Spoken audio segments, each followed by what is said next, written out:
mentors, Professor Praveen Chandra, Dr. Rahul Johri, Dr. Ruchi Shehrawat, and Dr. Jaspreeti Singh for their constant support and guidance. During the past year, we have done over 16 events, including hashtag, a week-long technical extravaganza in the month of May.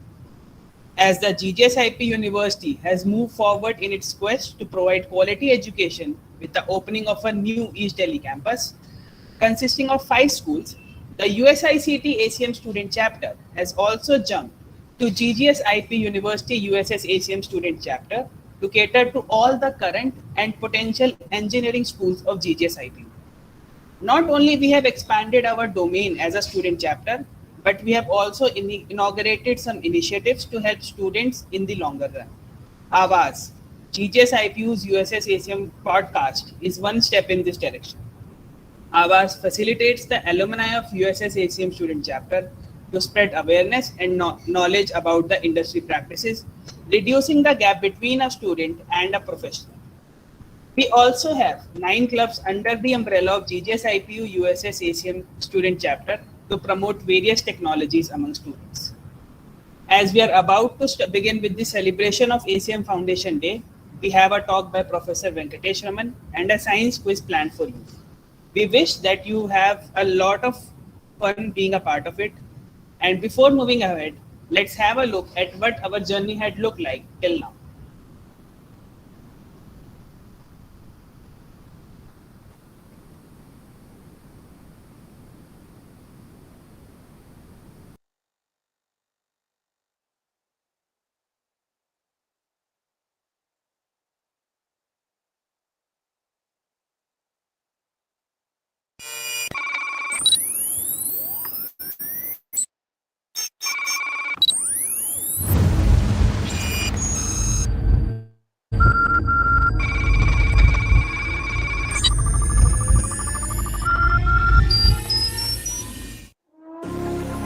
Let me take you for a ride, dancing with the lights, our hearts beating like a drum tonight.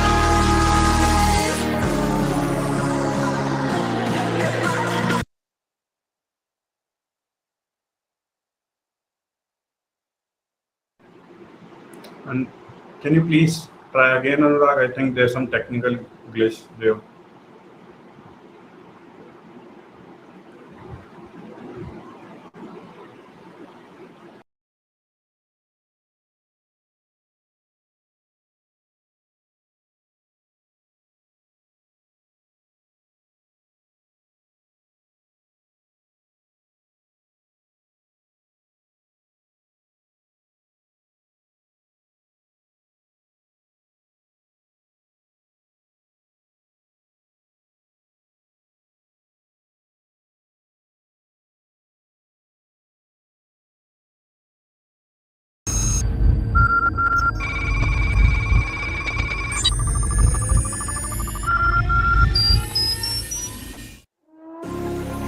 Let me take you for a ride, dancing with the lights, our hearts beating like a drum tonight. Let me take you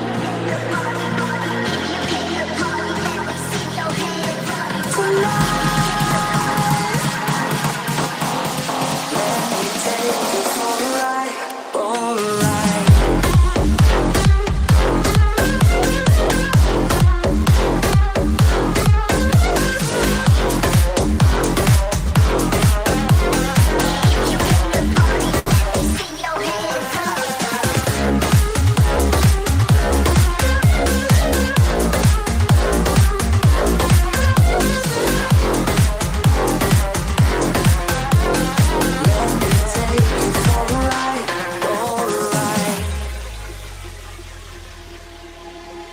Let's go crazy, my baby, dancing with the lights. Together we could chase the sun tonight.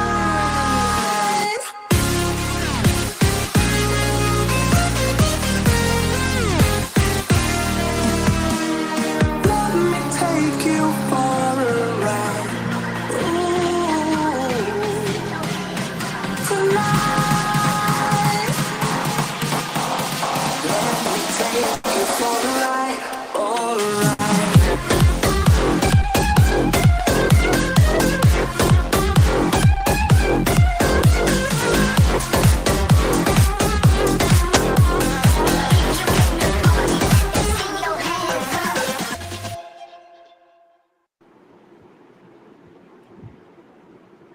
Thank you so much, Anurag, and thank you, Harsh Goel, for your wonderful words.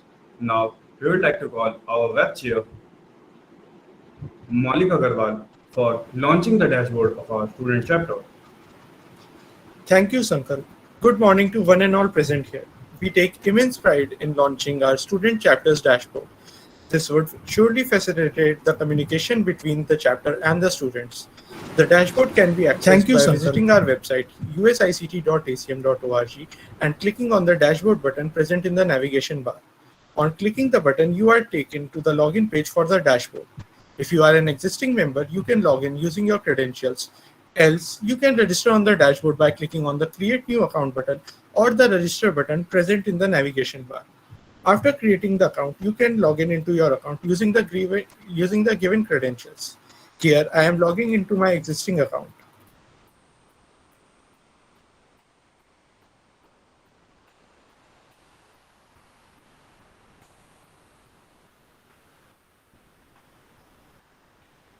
Once logged in, you can take a glimpse at the upcoming events to be conducted by the chapter on the right. The page also provides quick access to create and submit blogs for approval. On the sidebar, we have a dedicated option for blogs where you can write a blog at your convenience by saving the intermediate blog as a draft. You can anytime edit the draft, and once you are satisfied with the content, you can submit it for approval. On receiving the approval, the blog comes under the Publish tab section and is also visible on the website under the blog section. On visiting the Events tab, you can view all the events conducted under the chapter and their respective details. You can also register for an upcoming event using our single-click registration button. In the Profile section, you can edit your profile to update your profile picture and membership ID.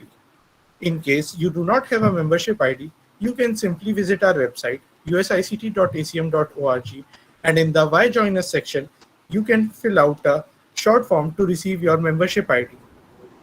Once you are done exploring the dashboard, you can log out from your account using the top right dropdown.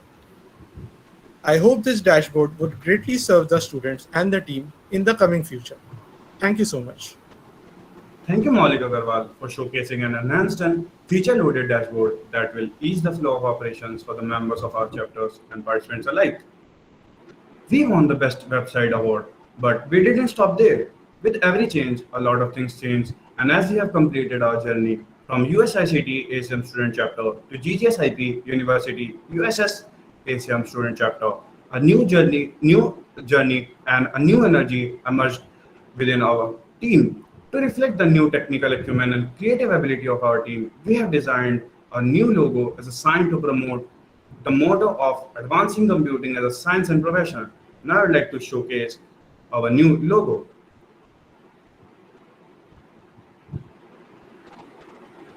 So this is our new logo. Now I would like to extend our warmest greeting to the guest of today's event, Professor Venkatesh Raman. Professor Venkatesh Raman is the president of ACM India Council and a professor at the Institute of Mathematical Sciences. His primary research interests are in the area of data structures and algorithms, and in particular in succinct data structures and parameterized and exact algorithms. He has co-edited 4 volumes of Springer lecture notes in computer science, and he is on the editorial board of the Indian Journal of Discrete Mathematics.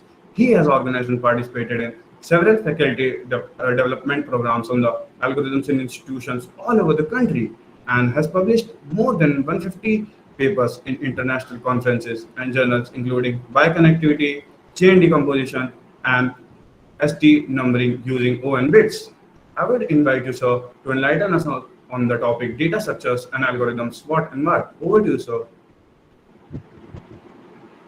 Okay, thank you very much. Can you hear me well?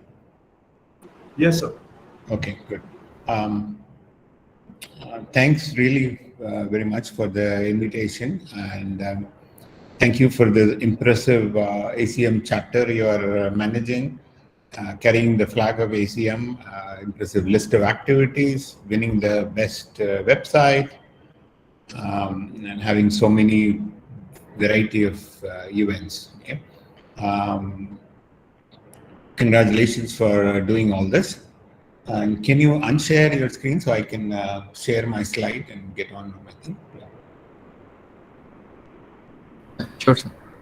So what I have prepared today is a very short presentation on algorithms and data structures. Why are they important through some simple examples? Many of you have already probably have taken a course on data structures and algorithms. Then you may find some of this refreshing. For those who have not taken a course, will get to see what you will do in the course.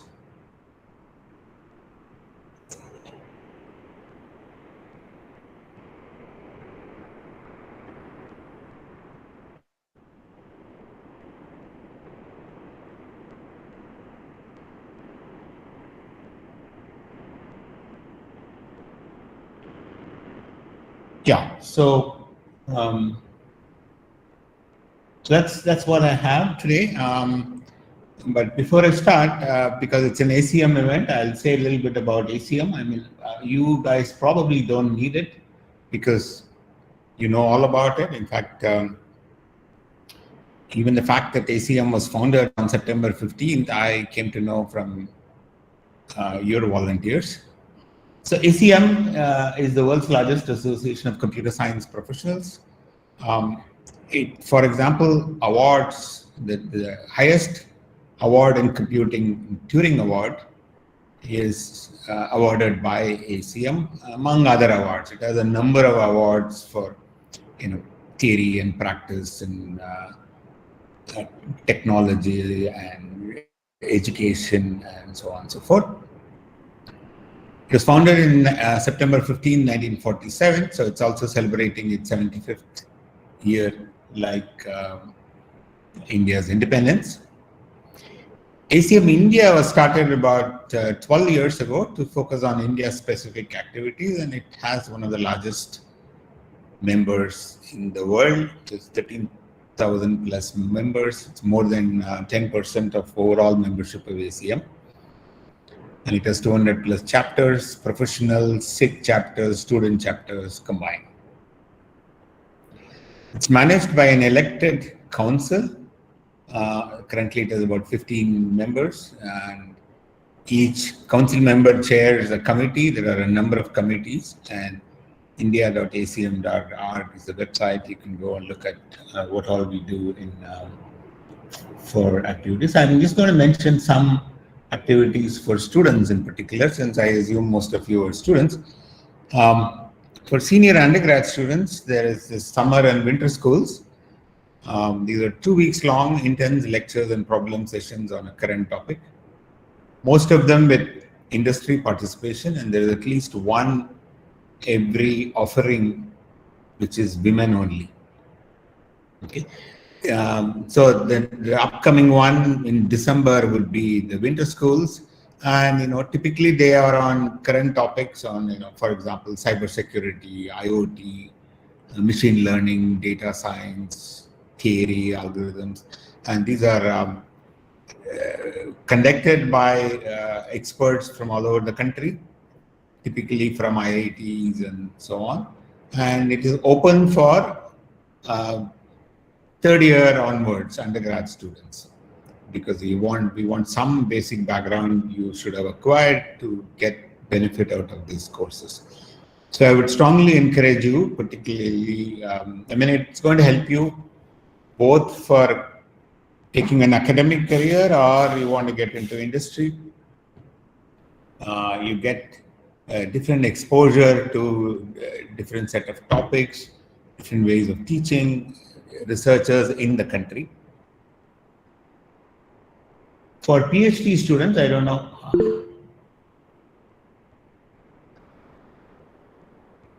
Is given here the best thesis of people who won the best thesis also give keynote talks. There are panel discussions talking about PhD student-centric issues, and we have a research facilitation committee in ACM Council, which is very active in coming up with new programs for PhD students. There is something called PhD Clinic, some of you might have heard about, where people working for their PhD may want to have another eye, some other expert opinion on something they're stuck with, maybe on the problem or some papers they're having trouble to publish, or papers to read, or they want to know whether that's the direction in which they're working is the correct way to do, and so on and so forth. So PhD Clinic is a way to connect those doing PhD with experts for an hour or two over a virtual meeting, and then you take it from here.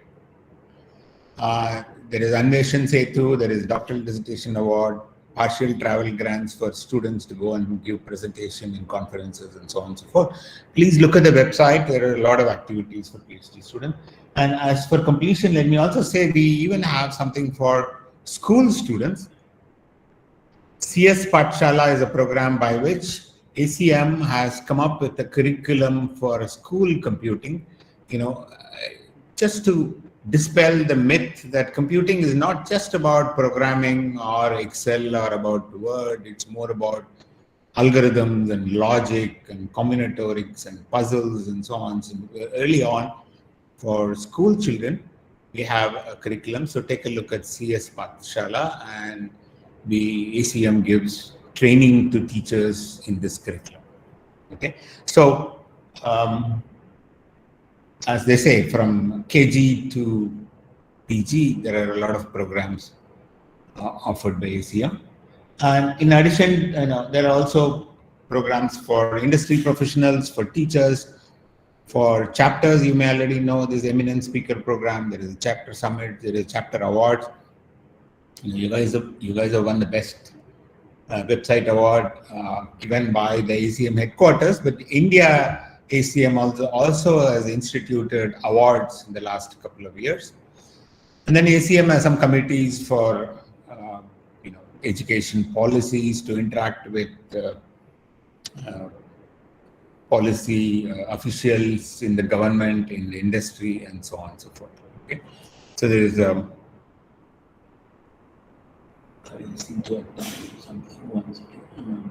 prints off the shuffle machine. There, he's good. But get Livingston's ID and known associates. That's us. What do we have in place for this? Nothing. They'll scoop us all up and handle it the best time of his life. Can't let it get to that. I know what to do. We'll set up a cartwheel. Back of the house, 15 minutes. Who's gonna handle this? Well, the ideal person's in the back of the car in handcuffs. I can handle it. Does anyone else feel? This is our dog. Give it a shot. Okay, so something is happening in the background. I don't know, is there somebody's YouTube or something is on? I don't know. Okay, good. I had my hand raised, which I've removed it now. Good. So that's sort of a partial list of various activities offered by ACM India, which you can take advantage of. So I encourage you all to look at the website to know more details and participate. And feel free to stop me and ask questions at any point of time. If you have a question, you can put it on chat or just simply unmute and.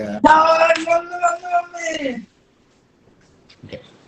So let me move on. I want to just now give you a flavor of what is this algorithms and data structures, what and why. I mean, I should not be telling you about this because algorithms and data structures form a core aspect of computer science. Every curriculum has this course, whether it's bachelor's or master's or PhD, every level. In fact, many high-level software companies have their interview questions in algorithms and data structures, and we want to understand why. Why is so much importance given to it, right? So, first of all, notice that algorithms are omnipresent. It's there everywhere in our life. When we are taking an Uber to go from one place to another, Uber somehow navigates in the map the shortest path. When you're sorting numbers, you are doing some algorithms. In high school, when you learn how to multiply two 4-digit numbers, for example, you learn an algorithm. You've learned an algorithm to compute greatest common divisor of two numbers, and so on and so forth. Everywhere, whether it's physics, chemistry, in many areas of science, and you encounter algorithms. So algorithms are there everywhere. Same with data structures. I mean, data structure is all about storing and representing data to answer some queries, and Google is a standing example of a data structure problem, because you want to organize all websites in a way that your queries are answered fast, and Google does it. You put in some arbitrary query, and within a fraction of seconds, it lists some thousands of pages, searches through the website all over the world, and it gives you this. How does it do it? Well, there is a very sophisticated data structure underlying the software, the engine in Google, among other things. Okay, data structures play a role. There is this a way of ranking the pages, ordering the pages, and so on and so forth. So databases, you are storing, any company wants to store the database, whether it's employee database, student database, Aadhaar database, whatever. You need data structures, efficient data structures that can query, add things, delete things, and so on and so forth. So algorithms and data structures are there in real life everywhere, but still I have seen people asking, when they do this teacher course or I do a course, is it really applied? Oh, it's too theoretical, it's hard with all the proofs and analysis, lacking motivation. I feel very surprised sometimes. Even teachers ask me, where is it applied? And I say, what do you mean? Google is a data structure which you use every day, and databases, algorithms. So there's no question of where is it applied. And that's why a strong background in algorithms and data structures is essential for any computer scientist, and companies pay attention to your knowledge. And also algorithms is associated largely with problem solving. Okay, so your companies pay a lot of attention when they select employees or students for their jobs. Okay, so what I want to do, maybe very short talk, very simple examples I'm going to give to say the importance of the excitement of algorithms and data structures and make you interested in the course. Okay, so that's sort of the goal. So let's start with a very simple problem. I have two large arrays, A and B, of some n numbers each.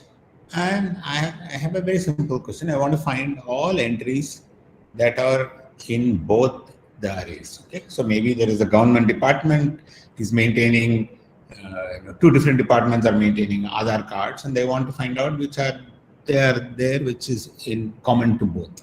Okay, so our n is very large. Number of entries is like 10 power 10. Okay, so it's about 1 billion entries, because you're talking about Aadhaar cards or SIM cards or land registrations in a country like India, you're talking about 1.4 billion people. So I assume this database is very large. So so I have these two large arrays.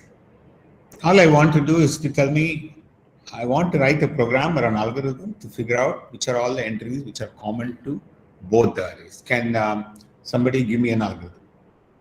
Just simple, straightforward algorithm to start with. Say, assume you know what a for loop is, while loop is, and so on and so forth. Hash map. That's too complicated. Just give me a very straightforward, simple algorithm which uses for loop, while loop. Two large arrays, and I want to know what are the common entries. Use to for loop, Sagar Ruhala says. Very good. Thank you. Yes. So what do? Here is an algorithm. Right, I have a for loop. So one for loop runs in the first array, The other for loop runs in the second array, and I just sort of compare. Whenever I have both this AI and BJ are same, then I flag. Okay, I found the common entry. I note it down in another array, maybe C array, and I note down these values. Okay, and it's a very simple problem, simple question, simple algorithm. Now, the thing we want to know is how efficient is this algorithm, right? How complicated? I mean, it's simple algorithm in terms of implementation, but how much time would this algorithm take, right? So I care about how much time. Now, so this is what you learn in your algorithms course. Satak Jain, Jitendra Singh, several people have already said, very good, n square, right? Because it's 2 for loops and you're running, how many times you're doing this comparison. So it's n square, and people have said even n square. Yes, okay, good. Now, remember n, do you remember what n is for us? N is very large. N is a billion, 10 power 10, okay? So n square would be for us 10 power 20 steps. Okay. Now, 10 power 20 such comparisons, this kind of comparisons. Now, in terms of seconds, because I really want to know how many minutes this algorithm will take on this input array. So what do? Well, let's do some approximation of how many steps can your modern computer perform in 1 second. Maybe anyone know? In 1 second, how many instructions can they perform? Okay, good. Somebody says, Tushar Anand says 10 power 8. Okay.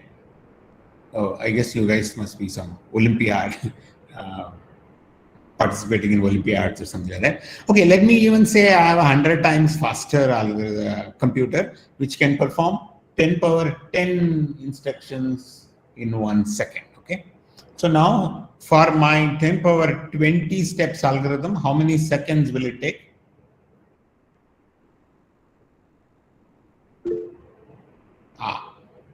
Sagar. So several people say 2 seconds.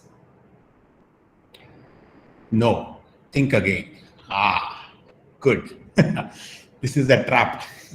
Many people think 2 seconds. It's not. It's what? It's 10 power 20 by 10 power 10.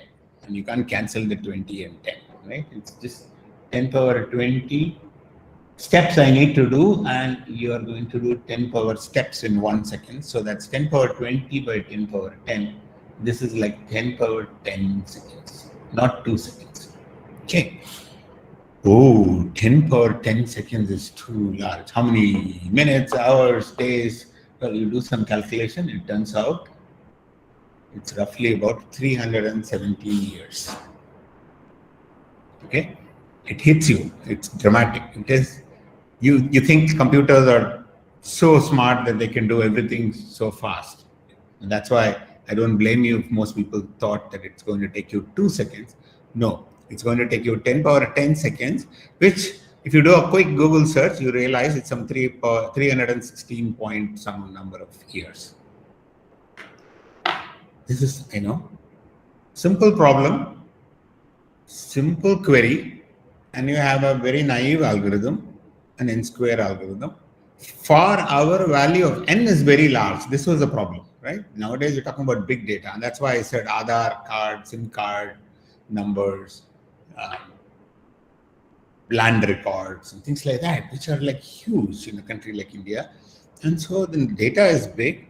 Of course, first of all, to manage the data, you'll have cache issues, various other kinds of things. Okay.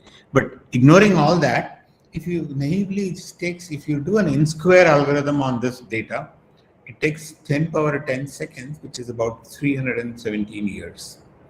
Okay. So what do? The problem doesn't go away. The data size doesn't go away. So we need to think of a better algorithm. Okay. So no consolation even if you have a computer which is 100 times more powerful, because then, okay, instead of 317 years, it's 317 by 100. It's about 3 years it's going to take. Okay, we want everything in a matter of seconds. So we need to do something about it. We will do something about it. But suppose I say, right, I call the guy who created the database and saying, look, I don't have 300 years to wait and get the answer. And so that he says, no, I forgot to tell you that remember we have two arrays, A and B, and we were trying to find common entries. B is organized in a sorted array. So it's in increasing order. Okay. So what did we do in our algorithm? We picked every entry in A and checked whether it is there in B. That's what the two for loops were doing. Okay. But if B is now sorted, can we do better? Wow. Binary search, n log n. Very good. Exactly. Right? Okay. So yes, we can do better. We can just do for every entry in A, do binary search, and if found, store it in C. The binary search, how much time does it take? Well, each binary search takes log n steps, so it's n log n. Why does binary search take log n steps? Well, this is something you learn. One of the cutest things you learn in an algorithms course. It's very important for you to know why binary search takes log n time, because I'll say a little bit about it in the next slide, but my point is to say why is the algorithms course important? Why do we want to learn? What do you learn there? Okay, so something about binary search you learn, and binary search takes log n steps. So now if B has been sorted, this whole algorithm now this whole problem now you can solve it in log n steps. So let's now plug in our value of n. N is 10 power 10, so it's 10 power 10 times log 10 power 10. Okay, that's the number of steps. But if I want to convert it into number of seconds, then I just sort of divide by 10 power 10. Right? So this 10 power 10, this 10 power 10 cancels. So I have 10 log 10 seconds. And what is log 10? Anybody has an approximate value of log 10? Log 10 to the base 2. No, to the base 2. Okay. Jitendra Singh says 3. Okay, wow. Satha again says 3.32. Looks like he quickly did a Google search. Well, all we know is between 3 and 4, because 2 cubed is 8 and 2 power 4 is 16. So even if I approximate it by 4, this is nothing but 40 seconds. 40 seconds. That's it. 317 for the same huge value of n. By a little trick, if B has been already in sorted order, by taking advantage of doing it in binary search, now your algorithm time becomes 40 seconds, coming from 317 years. What did we do? Well, we didn't change the problem. We just came up with a better algorithm. Well, we changed the problem a little bit. I'll come back to it. We assumed array B is sorted. Okay, that's sort of an assumption. We'll come back to how do we get rid of this assumption. But the point I want to make is you may not realize, it just hits you that the savings between n square and n log n is not something theoretical. It's not something, the sort of boring big O, theta and omega kind of thing. It's just real applications. And for large values of n, which is, we are talking about big data, it makes a huge difference. Not just 317 years and 5 years, 10 years, 40 seconds. That's what n log n algorithm gives you. Okay, so our model was the same. We assumed your computer can take 10 power 10 steps per second, but only assumption was that B was sorted.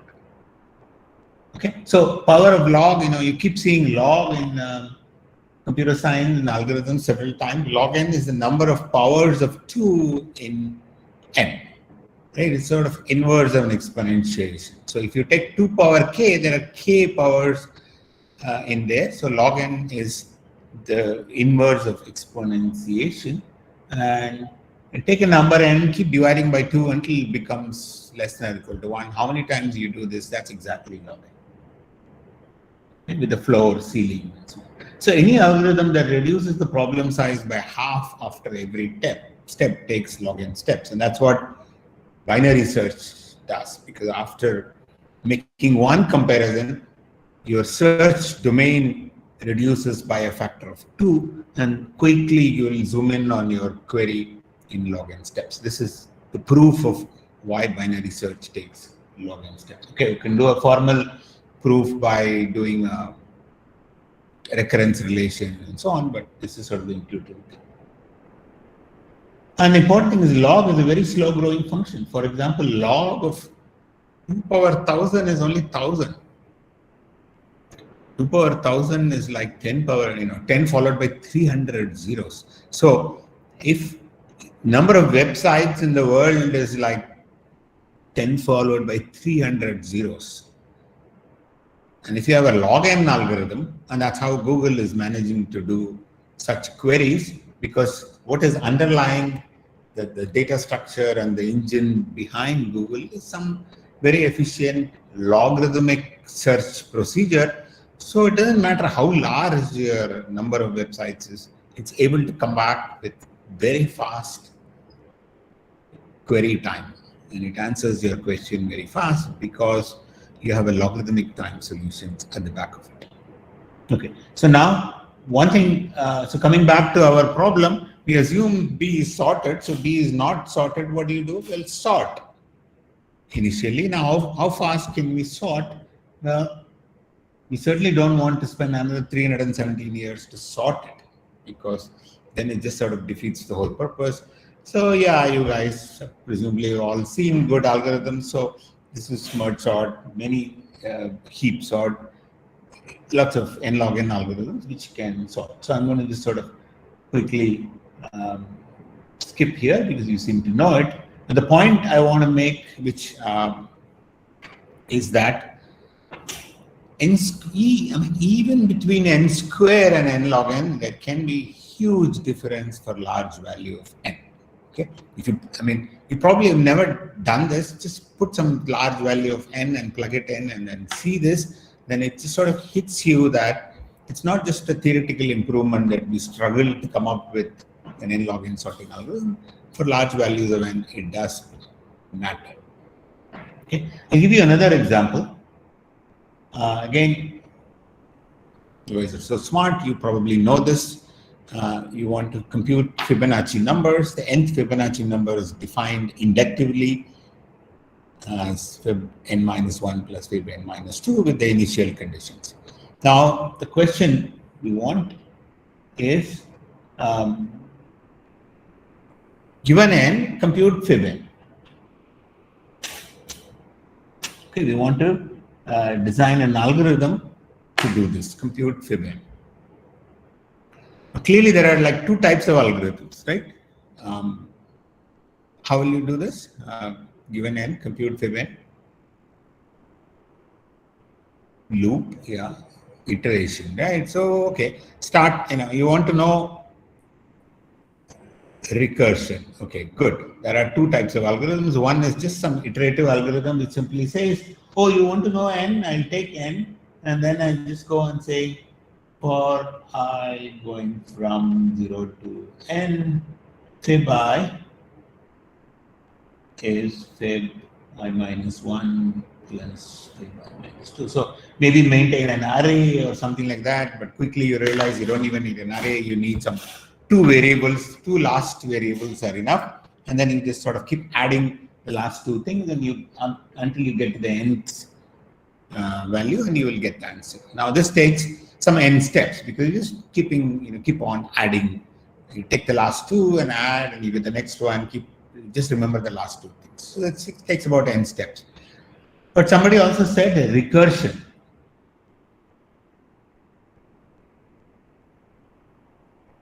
Which, the same kind of thing, instead of maintaining it. So it's very similar to this. Instead of maintaining the values in an array, you recursively compute fib I minus 1, recursively compute fib I minus 2, and then add them. Okay. So there are essentially a simple recursive algorithm and an iterative algorithm. The question is which one is better and why?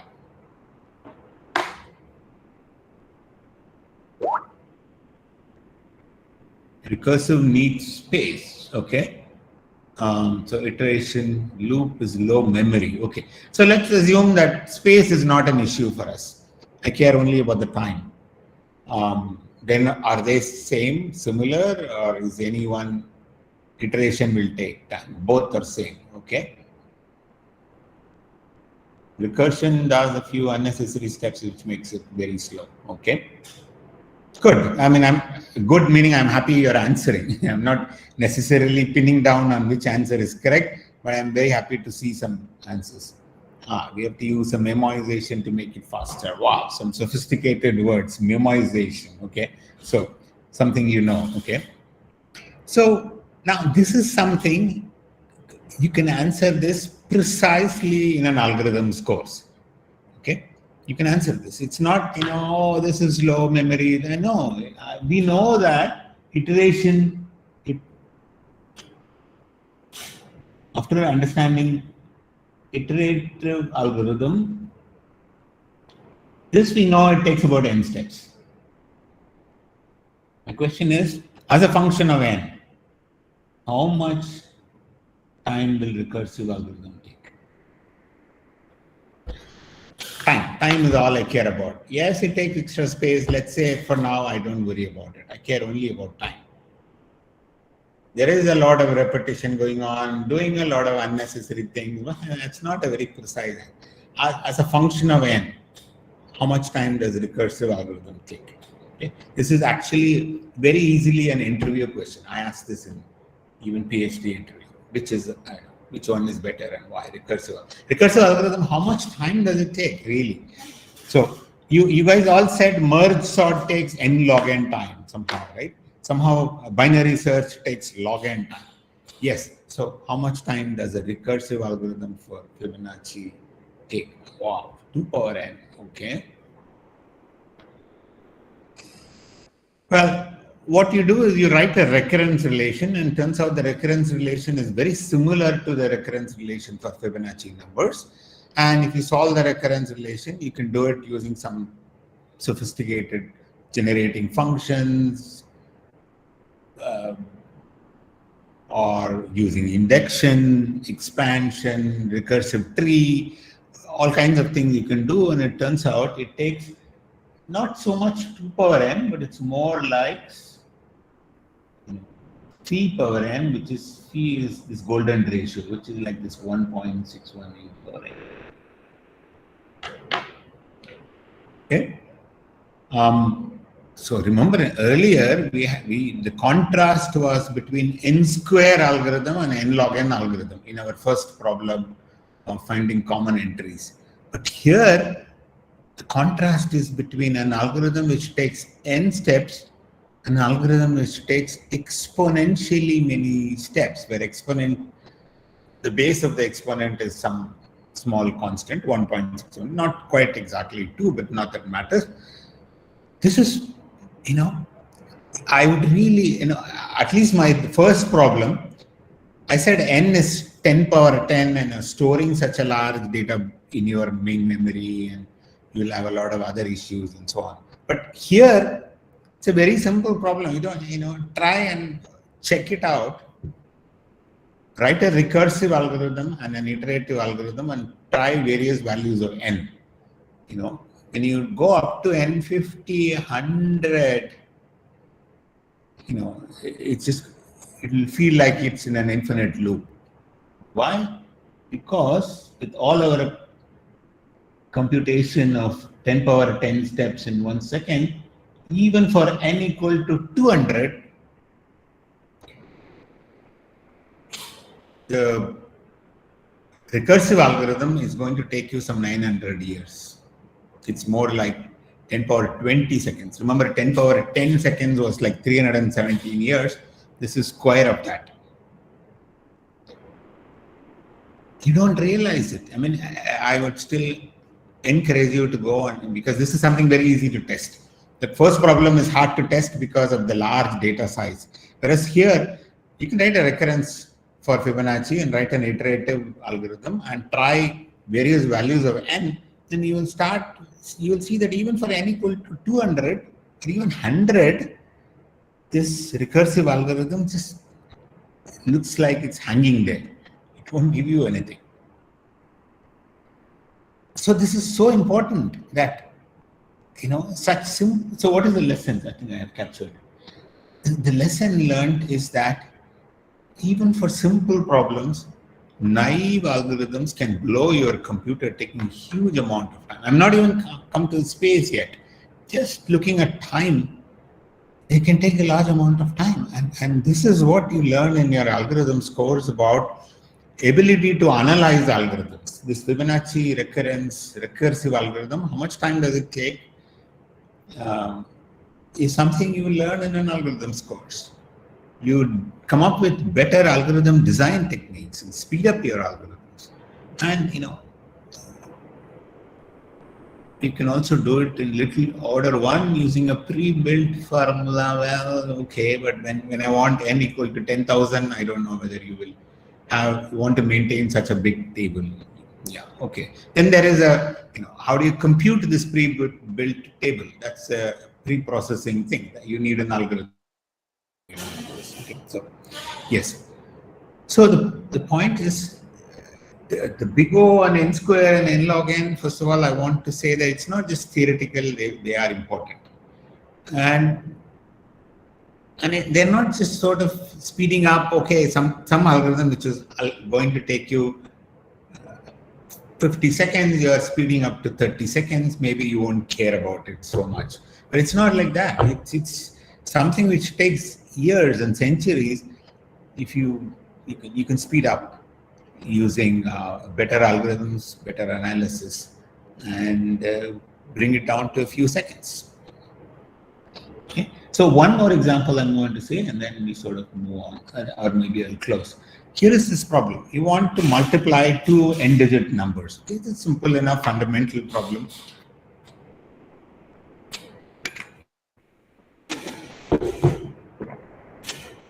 Okay, so something like, this is some A and B.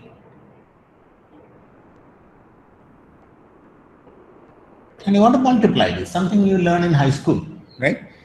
And it's something so fundamental, core of your many computations you're going to do are going to involve multiplications. It's such a fundamental problem.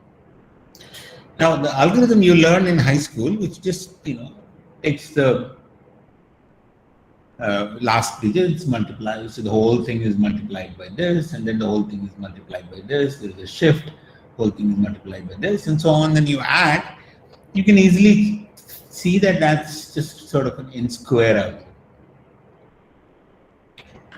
Because there are n digits and another n digits, you're doing the n square multiplications. But there is a very simple divide and conquer based algorithm, which I'm not going to do, but again, it can be done in an algorithms course in about half an hour, which can improve from n square to n power 1.8.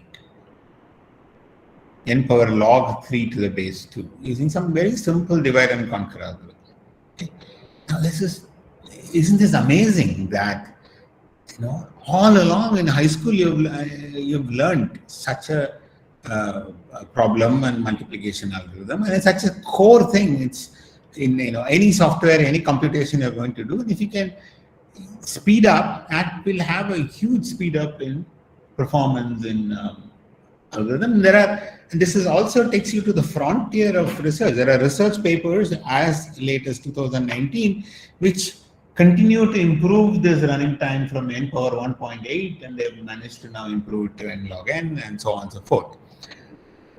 So it just takes you to the exciting world of research, and it's such a fundamental problem that improved algorithms give dramatic increase in performance of other algorithms in software. Okay. So and that's why I think algorithms are sought out. And they're not difficult, I would say. I mean, of course, nothing is difficult if you just systematically study them, but they're important that you should be able to take the Fibonacci example. You can't just go and say, I'm going to test it by implementing how long it will take. right? I want to compare two algorithms. I want to know which one is better. You can't just, it's like, you want to measure the performance of a building. You don't say, oh, I will construct it, check whether it looks okay, it withstands it. If not, I demolish it and then do again. This is the way we write software, we write programs, but that's not the way you should do. Because when you are building a big building, we design it, we measure, check for various parameters, check for various electricity, sewage, various kind of thing. So, and this theoretical analysis of algorithms is exactly like this architecture's work. You have to design, look at important data structures. Are there ways to speed it up? You cannot sometimes afford to say, I'm going to go implement and compare. And then other application domains, there is shortest paths every day in and day out. You're going to see there's optimization problems, airline scheduling, VLSI layout, algorithms with strings, pattern matching. And then you also learn limits on computing. In fact, we will see that there are problems which are inherently hard to compute, that there is no way you can speed up. So you need other ways of dealing with that problem. Okay? That these are NP hard problems and so on and so forth. Okay? So these are like exciting world of algorithms, I would say, which may be looking dry, but they are very important. And if you systematically and read them and understand them with proper motivation, examples, and approaches, they are not only important, they can excite you also. So finally, I'm just going to take 1 or 2 minutes about this other topic of data structures, what and why. Well, it's all about representing and storing data. Okay? So data can mean anything. It could be railway timetable, it could be website links, it could be supermarket data, all kinds of things. Now people need to do analytics with them. Nowadays, machine learning, data analytics. The first thing you need to do is store the data, represent them, figure out what are important data. Okay, those are some of the machine learning requirements. But the raw computer science application is how do you represent them? Well, it depends on the kind of queries you are doing. So for example, we saw that if you keep your array sorted, you can efficiently search. But if I also want to not just search, I add elements and delete elements and make it dynamic, you quickly realize that sorted array is not good enough. You need to go into some two-dimensional tree-based structures, and there are a whole range of them. And these are important applications because in databases, you apart from searching, you have to keep adding and deleting things. So this is this whole area of data structures where you talk about representing and storing data and to support queries. And I would say there are two kinds of applications for data structures. One is about that is the problem itself. So the second one, where, for example, we want to represent and store websites to enable keyword searches. Well, this is exactly Google's problem. And you may want to store IDs to enable search, insert, and delete. So that's exactly a database problem. So sometimes the main problem is your data structure query. The other kind of applications of data structures are in algorithms, and that's why they are studied together, because typically, you take a sorting algorithm or a shortest path algorithm, they repeatedly do something with your data. And if you abstract out what is it's doing in its loops, is that, there is some certain same kind of queries you are doing. So we may be able to abstract them out and study them as a data structure problem of how do we represent and store so that queries can be answered fast. So there are heaps, there are balanced binary search trees, AVL trees, red black.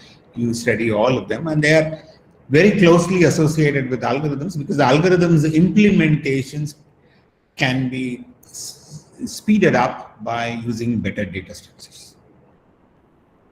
Okay, so again, many of you may have done these courses. You may not need this motivation, but hopefully you learned something that hits you, that you'll be able to motivate why, not just data structures and algorithms, this theoretical analysis of these are important. And hopefully you will enjoy these courses, and some of you will even contribute to the knowledge in these areas, maybe go on to do higher studies and PhDs.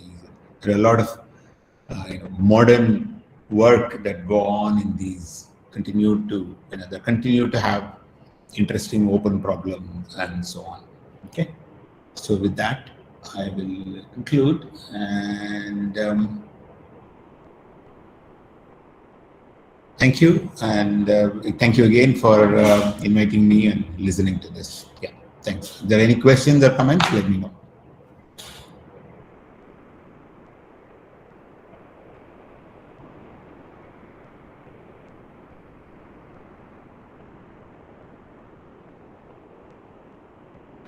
So, You can unmute and ask, or put it in the chat. Either way. Yeah, Shankar, you had some question? yeah. So actually, I have one question. You said about the we use graph shortest path for maps. Can you explain a little bit more about that when using Google Maps and Uber and stuff? Oh, no. All I was saying is that in your algorithms course, you learn various versions of shortest path problem. You want to find the shortest path from point A to point B, or you want to find, what is the closest drugstore to me, kind of queries. And they all have real world applications, and is all I'm trying to say. There are different versions of these problems, and if you see, you throw in a query and how some answer comes in Google or any of these places, and how does it come? They are built on efficient algorithms and data structures. Okay, sir. Thank you, sir.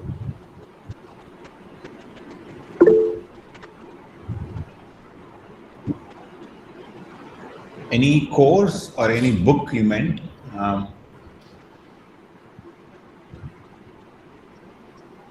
Books. Oh, there are standard books, so I don't want. There are lots of books. There is this book by Carmen Lysensen, which is considered as a Bible, which has a lot of proofs, and it's very heavy and covers a lot of things. But there are modern books. There is this Papadimitriou, Vazirani, Dasgupta. This book by Kleinberg and Tarjan, which has a lot of Kleinberg and Tardash, which has a lot of graph algorithms, and more importantly, it has a lot of applications. So I can maybe put it in the chat in case. Hopefully, you all know some of these. So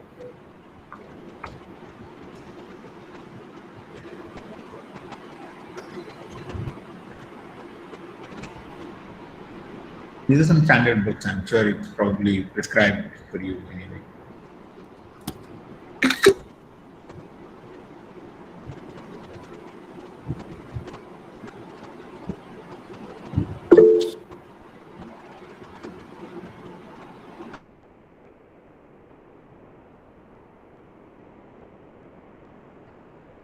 One question we always have is, this course is also problem-solving course, in my opinion, right?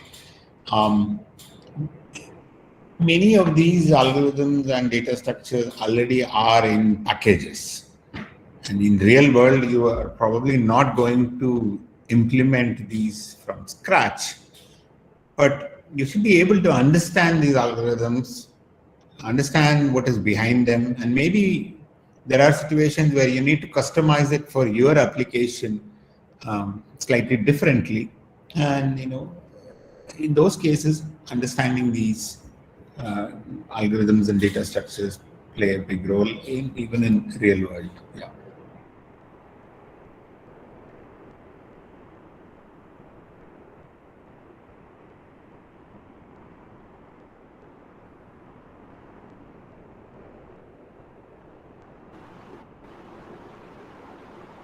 Okay, if there are no more questions, then thank you very much. Thank you so much, sir, for sparing your time and provide us with such a valuable insight on data structures and algorithms. And we look forward to having you again on such interesting. I saw your impressive campus in the school Eid, and I hope to visit the place sometime. Yeah. Yes, sir. Sure, sir. Sure, sir. So I guess we have got some better grasp on some algorithms, and especially, sir, the Fibonacci part. I haven't thought really about that recursive and iteration will show such a drastic, the time cost difference, and actually it might interest increased my interest in research and all. So thank you so much, sir. Okay, thank you, and keep up the good work in keeping the ACM flag running. Yeah, all the best for your ACM activities. Bye for now. Yeah, can I quit now? Yeah. Yes, sir. Okay. So moving forward.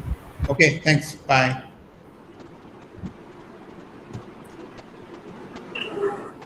Sir.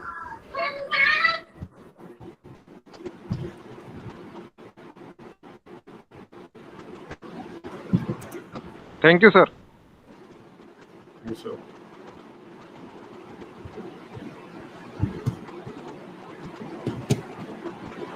So moving forward, Ralph F. Emerson believed that the reward of a thing well done. Excuse me, do anyone have some questions? No. Can we move forward? Can we proceed forward?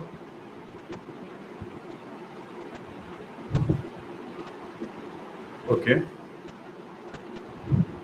Do anyone have any query? Mic's open. Sankalp, Yes, ma'am. I think Rahul sir has left. So we have our science quiz lined up, right? Yes, ma'am. Okay, ma'am. So before that, I request everyone to switch on their camera so we can have a group photograph.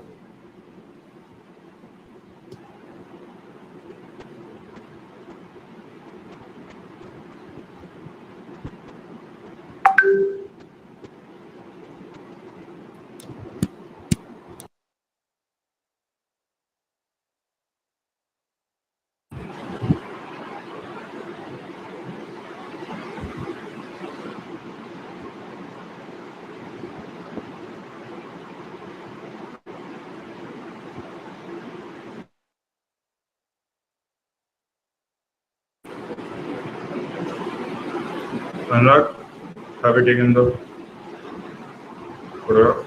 Anurag?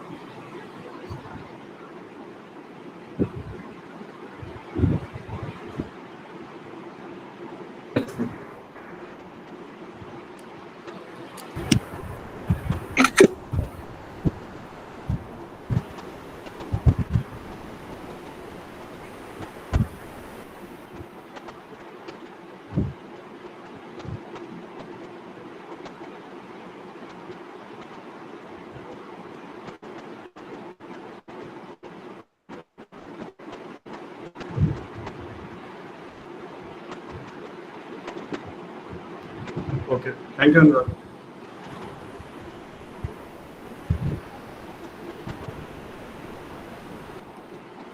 So I would like to conclude the event. Thank you everyone for being here today. We really appreciate all your time to be here, especially our chief guest, Professor Venkatesh, Raman. So thank you all for gracing us with your presence. I hope our efforts have well resonated with you all. Happy learning and happy computing. Thank you everyone. I, Sankal Dhamma, signing off. And now we will have a science quiz after 2:30. And if anyone wants to, if anyone haven't still registered to the science quiz, they can register, but by going on through this link, which our chair has given in this chat box.